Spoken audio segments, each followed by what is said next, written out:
ఈరోజు వట్టి చేపల టమాటా కర్రీ ఎలా చేయాలో చూపిస్తున్నాను ఫ్రెండ్స్. ఎక్కడ స్కిప్ చేయకుండా చూడండి ఫ్రెండ్స్, అప్పుడే అర్థమవుతుంది. టేస్ట్ అయితే సూపర్గా ఉంటుంది. ఈ విధంగా చేశారంటే ముందుగా స్టవ్ పైన ప్యాన్ పెట్టేసి ప్యాన్ వేడైన తర్వాత వట్టి చేపలు ఇలా తలలు తోకలు తీసేసి ఇలా వేసి కొంచెం ఆయిల్ వేసుకోవాలండి. ఇలా ఆయిల్ వేసేసి చక్కగా ఫ్రై చేసుకోవాలి. చూడండి, ఒక 2-3 నిమిషాలు స్టవ్ సిమ్ములో పెట్టేసి ఇలా ఫ్రై చేసుకోవాలండి, లేకపోతే త్వరగా మాడిపోతాయి. ఫ్రెండ్స్ చూడండి, ఇప్పుడు చక్కగా ఫ్రై అయ్యాయి కదా. చూడండి, ఈ విధంగా ఫ్రై చేసుకోవాలి. ఇప్పుడు ఏం చేయాలంటే వాటర్ తీసుకోండి, బౌల్లో వాటర్ తీసుకొని కొంచెం సాల్ట్ వేసుకోండి. సాల్ట్లో ఇప్పుడు ఫ్రై చేసి పెట్టుకున్న వట్టి చేపలు వేసుకోవాలండి. డైరెక్ట్గా చూడండి, ఈ విధంగా వేసి 2-3 సార్లు శుభ్రంగా కడగాలండి.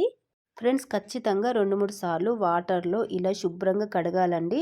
దీంట్లో ఉన్న డస్ట్, రాళ్ళు, చిన్న చిన్న ఇసుక ఉంటుందండి, అవన్నీ వెళ్ళిపోతాయండి. చూడండి, ఈ విధంగా ఇప్పుడు ఒక ప్లేట్లో వేసుకోవాలండి. ఇలా మొత్తం తీసేసి చూడండి,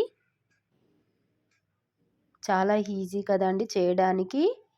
ట్రై చేయండి ఫ్రెండ్స్. ఇప్పుడు స్టవ్ పైన ప్యాన్ పెట్టేసి 2 స్పూన్స్ ఆయిల్ వేసుకోవాలండి. ఇలా ఆయిల్ వేసుకున్న తర్వాత ఇప్పుడు ఆనియన్స్ వేసుకుందాం. ఫ్రెండ్స్ ఇక్కడ పచ్చిమిర్చి కూడా వేసుకోవాలండి, టేస్ట్ చాలా బాగుంటుంది. ట్రై చేయండి ఫ్రెండ్స్. ఇలా కట్ చేసి పెట్టుకున్న పచ్చిమిర్చిలు, కరివేపాకు వేసుకోవాలండి. ఇలా వేసి చక్కగా ఫ్రై చేసుకోండి. గోల్డెన్ బ్రౌన్ కలర్ వచ్చే వరకు ఇలా దగ్గర పడే వరకు ఫ్రై చేసుకోవాలండి. అప్పుడే చాలా బాగుంటుంది కర్రీ అయితే. ఇప్పుడు 1/2 స్పూన్ పసుపు వేసుకోవాలి. 1 స్పూన్ అల్లం వెల్లుల్లి పేస్ట్ వేసుకొని ఇలా కలుపుకోవాలండి. అల్లం వెల్లుల్లి పేస్ట్ పచ్చివాసన పోయే వరకు ఇలా ఫ్రై చేసుకోవాలండి. చూడండి, ఈ విధంగా. ఇప్పుడు కట్ చేసి పెట్టుకున్న టమాటాలు వేసుకోవాలండి. ఇవి వేసి చక్కగా కలుపుకోవాలి. చూడండి, ఈ విధంగా. చాలా ఈజీ అండి, కేవలం 10 నిమిషాలు చేసేస్తారండి. టేస్ట్ కూడా చాలా బాగుంటుంది ఫ్రెండ్స్. ఈ విధంగా చేశారంటే చేయరాని వాళ్ళు కూడా ఈజీగా చేసేస్తారు. ఇప్పుడు మూత పెట్టి ఉడికించుకుందాం. ఇప్పుడు మూత తీసి ఒక్కసారి కలుపుకోవాలండి, ఈ విధంగా. ఇప్పుడు 2 స్పూన్స్ కారం వేసుకోవాలి. రుచికి సరిపడా సాల్ట్ వేసుకొని కలుపుకోవాలండి. చాలా బాగుంటుందండి కర్రీ అయితే.